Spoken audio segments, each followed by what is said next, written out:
We are now adding and subtracting matrices. So I've got one matrix here, and we're going to add another matrix to it. And this one is not very difficult, but the big thing is just to make sure that we put them in the correct spot is all.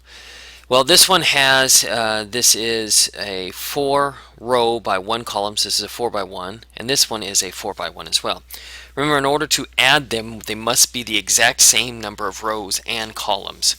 Alright, so let's go ahead and start here. Our ending one will also be a 4 row and 1 column matrix. And this one is on the very top here, so we're going to just add those 4 plus the one that's on top here, 4 plus 6, and we're going to put that number right up here on top. There we go. And now we're just going to fill in each one of these. 1 plus 5 will be the second one from the top. 1 plus 5 gives us 6. The next one down is negative 6 plus 6. That would provide us a 0 answer. And the last one we have here is the one on the bottom. Negative 3 plus negative 2, which would give us a negative 5.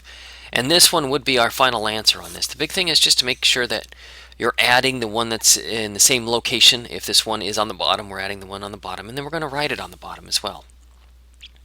Let's look at a similar one here, but this one's subtraction. So with this one here, I've got a 3. Same rules apply. I've got a 3 row, 1 column matrix, so a 3 by 1 matrix. And we're going to subtract a 3 by 1 matrix as well. So our answer is going to be a 3 by 1 matrix. And we've got the 5 here indicating that this is subtraction. So we're going to go 3 minus negative 2. So 3 plus 2 gives us our 5. Notice how these are on top. Your final one here is going to be on top as well.